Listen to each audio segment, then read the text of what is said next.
Alright guys, I'm going to explain how this works as quickly as I can, but also as clearly as I can. So first of all, you're going to see in your menu here your leagues. Alright, so obviously we're this league here, and to access the draft room you just click this drop down box and then click on draft room. So I'll do a lottery before we start to determine the draft order, so it's all fair. But once you get into the draft room, it's going to look like this. So this is a different league that I'm running, but I can show you how it works from here. So what you need to do during the draft is obviously draft your team. You've got all the various players from around the league just here. So when it comes to your turn to make a selection, which you can see whose turn it is down the side here, you just click this little plus button here and it will ask you if you want to draft that person to your team. You confirm. So the active starting positions is just the same as normal basketball: one point guard, one shooting guard, one small forward, one power forward and one center, and then you'll also have two bench players.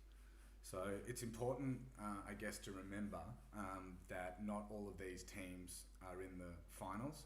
So you wouldn't want to draft, say, Terry Rozier. Well, actually, maybe you would, because they are in the finals. Let's say, let's have a look and see who's in. So this is the final. So these 6 teams here are definitely in. So they would be good selections. These 4 are in the play-in game, so only 2 of these will actually make it through. Probably Boston, and then I'm not sure about the rest. Maybe the Wizards. They only have to win 1. Similarly, in the Western Conference, you don't want to be taking players from the teams that are eliminated, because they won't help you win in any way. So that's the first thing. You just got to make sure you get a balanced team. You don't want to have 7 point guards, because only a point guard will be able to fit into the point guard slot, and so on. So this is what it looks like when you have drafted your team. This is a different league that's already finished. So you'll have 7 players on your team, and you can see these 5 guys we're playing today, and you can see here. But let me just show you how you change your players, because what you want to do is, this section here is the active part of your team, and this section here is the inactive part.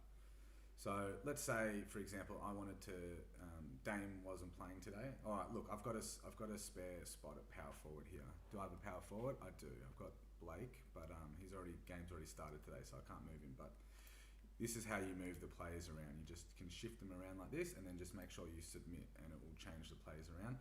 So on any given day, you want to make sure that you've got your players, the right players in your lineup. So you can shift through the day. So this league is over for the season, so I didn't win. Bad luck to me. But yeah, basically you just make sure that on each day your players are in your starting lineup, because if they're on your bench, their stats won't count. The way that scoring works is there's 9 categories: field goal percentage, 3-pointers, free throw percentage, rebounds, assists, steals, blocks, turnovers and points. So what you want to do is you want to be trying to win as many categories as you can each week. So the first 3 weeks would be seeding, and then after that it'll be playoffs for our playoff league. And what that'll mean is that you'll play against another, well, let me show you in fact. So these are the standings. In our situation, the top 8 will make the playoffs.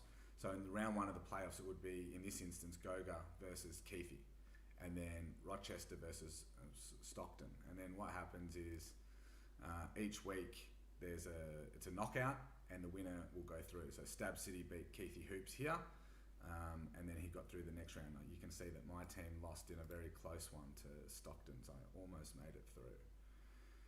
So back to here, let's say that Sean has got the first pick, and he decides that he wants Giannis. He would just click here and add him to his team, and then it would go to the next person's pick. So it's pretty straightforward. The draft will start tomorrow, or my tomorrow, which is your tonight. it will be in around 20. Well, it's the same time as this draft, so 21 hours and 10 minutes from now. Yeah, and then what will happen is everyone will have a maximum of 6 hours to make their picks. If you didn't pick within 6 hours, the system is just going to automatically pick someone for you, and it's probably not going to be a great pick. Whilst you've got 6 hours to pick, it would be better if you pick in a timely fashion. Something else to consider is what am I trying to say?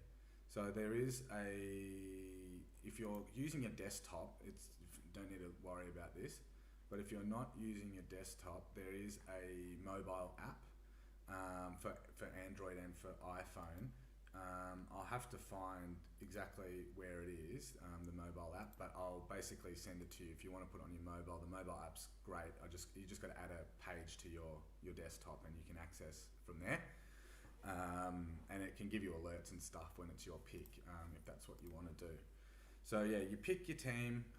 The draft should take about a week. As I said before, be careful because you will be able to select, let's say, a Charlotte Hornet. For example, you might want to take Miles Bridges, for example, but just be wary that he might not even make it into the playoffs. So that would kind of end up being a waste of a pick. Maybe another good example is, say, Dame Lillard. If you take him and then the Blazers get knocked out in the first round, it's kind of going to be not great for your team. So you kind of want to get players that are good, but also players that are probably going to last a fair way into the playoffs.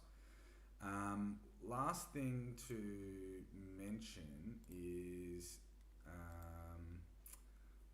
don't have a team where I can drop someone. Last thing to mention is that you've got 2 moves per week. So down the bottom here it says claims remaining per week. In our league you've got 2. So each week, which is US time, Monday to Sunday, you can actually pick up to 2 players off the waiver wire. So waiver wire are the players that are not on any specific team. So in this example, Mason Plumlee probably shouldn't be on Aaron Gordon. Wow, okay.